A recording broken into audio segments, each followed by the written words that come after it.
looking for evidence in the Bible as to whether the Bible mentions creatures that could easily be described as dinosaurs. Now, first off, I must mention that the word dinosaur was not penned until the middle of the 19th century by Richard Owen. You can go and check out who Richard Owen was, and he was the first person to pen the word dinosaur. The word dinosaur means large, terrible lizard in Latin. Now, if the word dinosaur was not penned until the middle of the 19th century, that stands to logic that you're not going to find the word dinosaur within the Bible, because the Bible was put together between approximately 1600 BC to 400 BC. That was the Old Testament, and the New Testament was put together just after AD 33, 35, a little bit more further apart from there, up till about the end of the 1st century AD. Plus also the King James Version, which was not in existence until the 17th century, would not have contained the word dinosaur, because obviously it wasn't penned until the middle of the 19th century by Richard Owen, as stated. Now, previous to the 19th century, if people were writing about or recording in their histories what we would today call dinosaurs, or what sound like dinosaurs, then they would have used different words for them. Example: dragon, serpent, etc. And these words would and were used in the Bible to describe creatures that sounded very similar to what we would today call dinosaurs. Now the question is, were dinosaurs recorded in the Bible? Well, dinosaur is a creature, obviously, in the same way a cow is a creature, in the same way all other animals are creatures. We have sea creatures, we have land animals, we have all kinds of different, we have winged creatures, we have lots of different animals living in the world that we live in today. Now, in the book of Genesis, God describes creating all creatures. So therefore, if God created all of the creatures, then if dinosaurs lived alongside man, dragons, large terrible lizards, serpents, then you would expect that God also placed into that description of when he was describing creating all land animals, sea animals, creatures of the air, you would expect that dinosaurs would be encompassed within that description of God having created them. Now, if we look at Genesis 1:24 to 31, we read God creating, and God said, "Let the earth bring forth living creatures according to their kinds, livestock and creeping things and beasts of the earth according to their kinds." And it was so. And God made the beasts of the earth according to their kinds, and the livestock according to their kinds, and everything that creeps on the ground according to its kind. And God saw that it was good.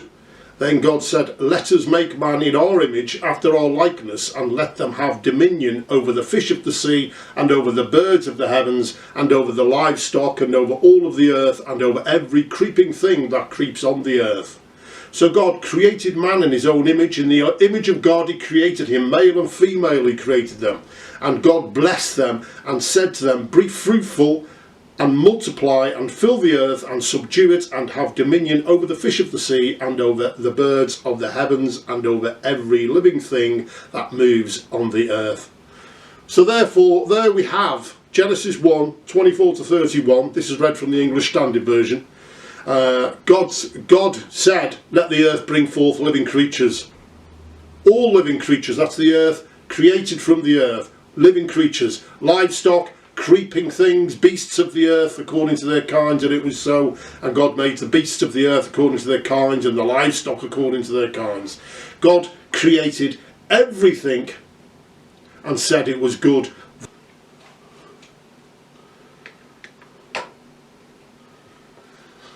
So, if God created dinosaurs, considering what we understand or what we've been told concerning dinosaurs and our immediate thoughts of those creatures which are brought to the forefront of our minds when we hear the word dinosaur. I mean, we often think of things like, you know, Jurassic Park and those kind of films, and where dinosaurs like T-Rex and all the other kind of different dinosaurs within that movie,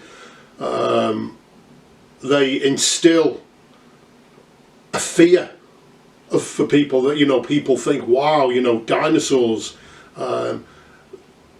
huge creatures, creatures which were wild, which we would not have been able to go anywhere near, and in most cases that probably would have been the case.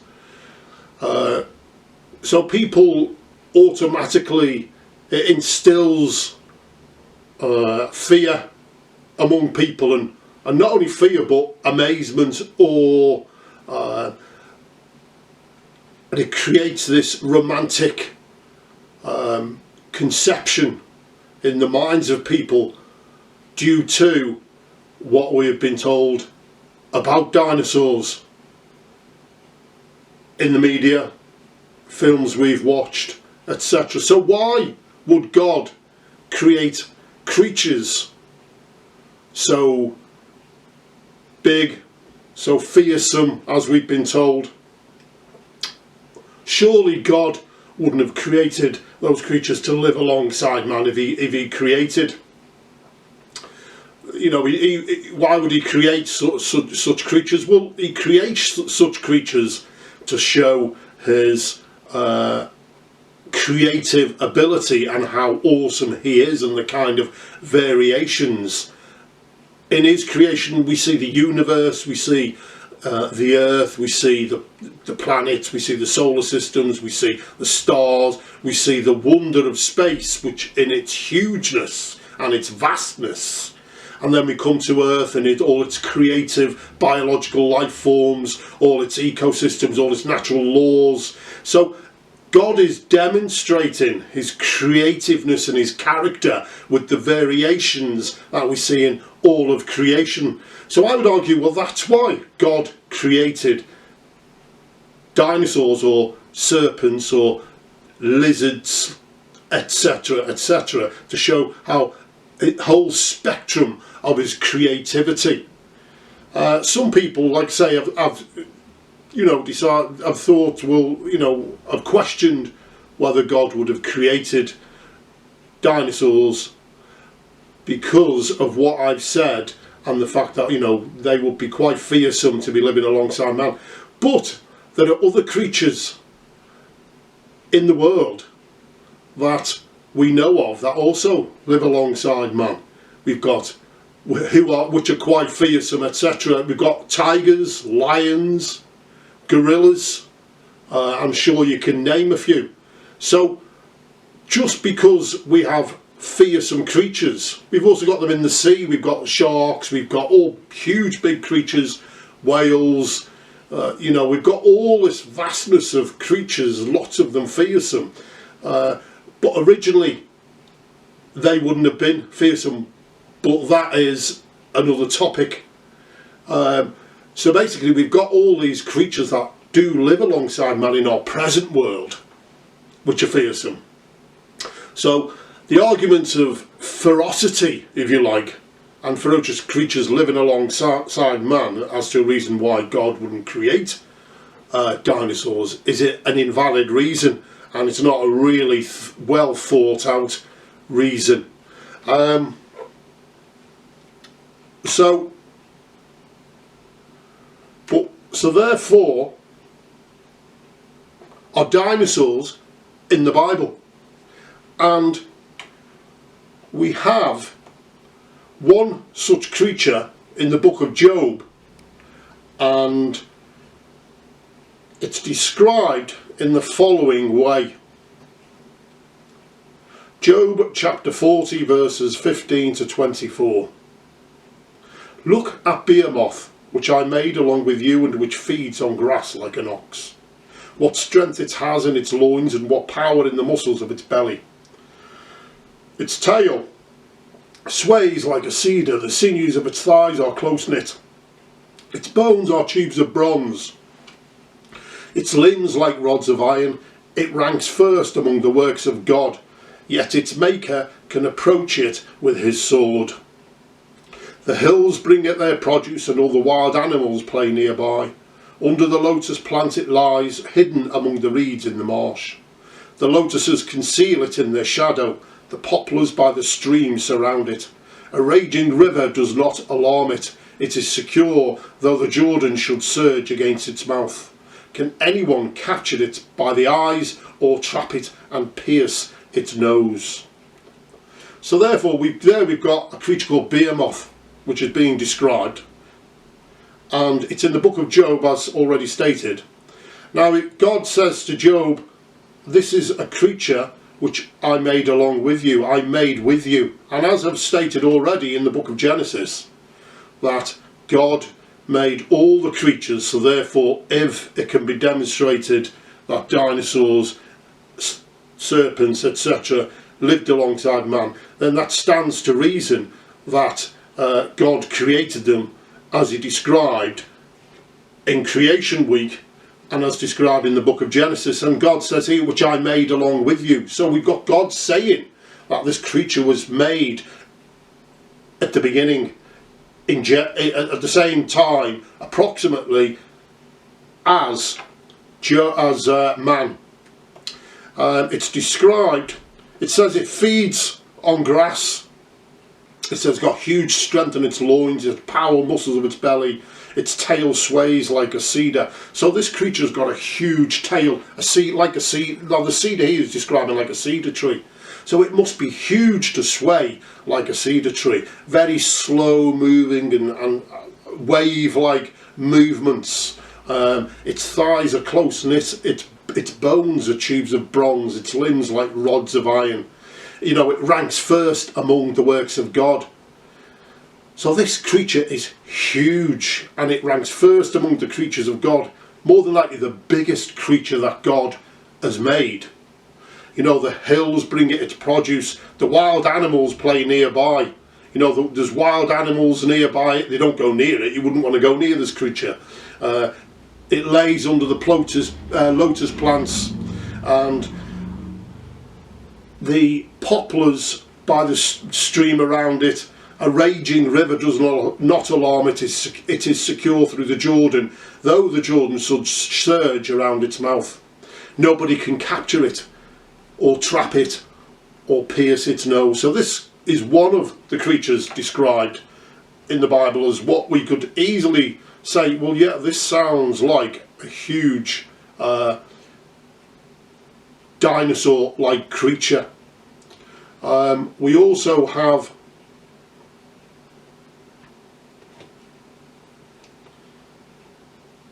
a creature which is called Leviathan. This is also found in the book of Job, and this is a sea creature, probably, you know, and once you've heard what this creature is capable of, and if you were to apply honestly the application to what we're being told dinosaurs liked, or certain dinosaurs or sea creatures that died out 60 to 70 million years ago supposedly, according to evolutionary theory, then we have to admit this creature doesn't sound anything like what we know to be around today.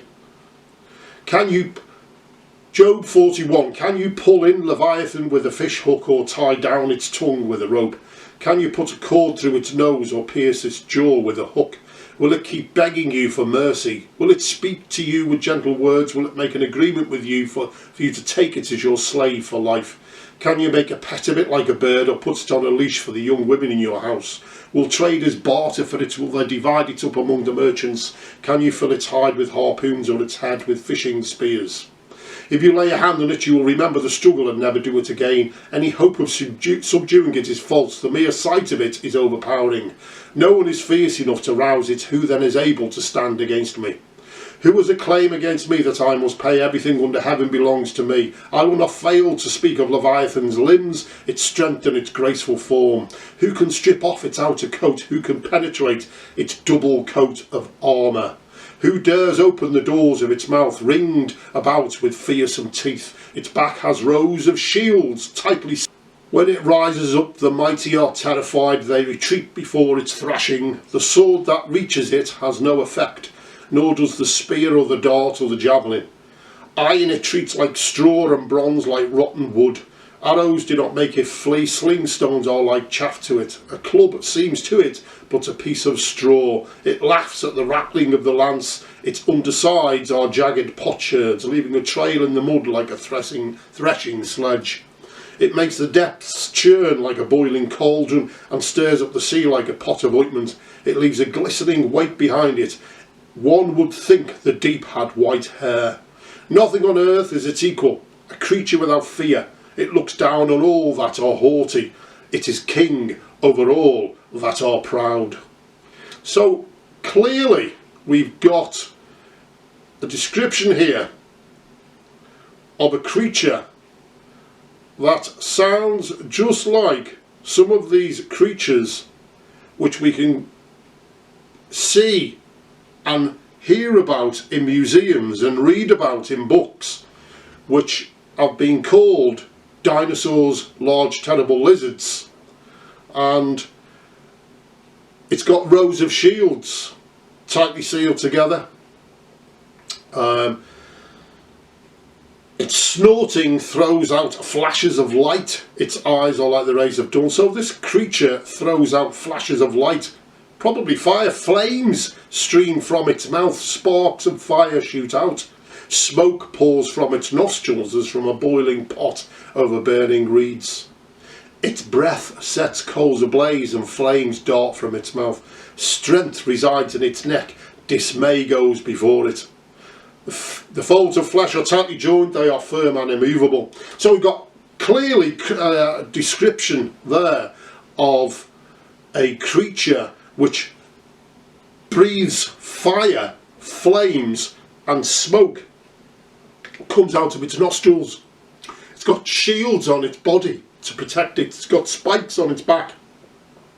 No one will go near it. Precisely how, when we read of dinosaurs or hear the word dinosaur, they are the kind of emotions invoked by the word dinosaur. You know, awesomeness, awe, amazement, fear, trembling, just total admiration for the power of these creatures would have had. So we've got two there. We've got, going back to Behemoth, we've got Leviathan, a creature called Leviathan. Like I say, they wouldn't have been called dinosaurs because the word dinosaur wasn't penned until the 19th century. And in fact, they gave these, they were so familiar with them, these creatures, they actually gave them a name, Behemoth, Leviathan. And we'll see that throughout the Bible. There are other mentions in other books of the Bible of these creatures called, especially Leviathan, along with Behemoth.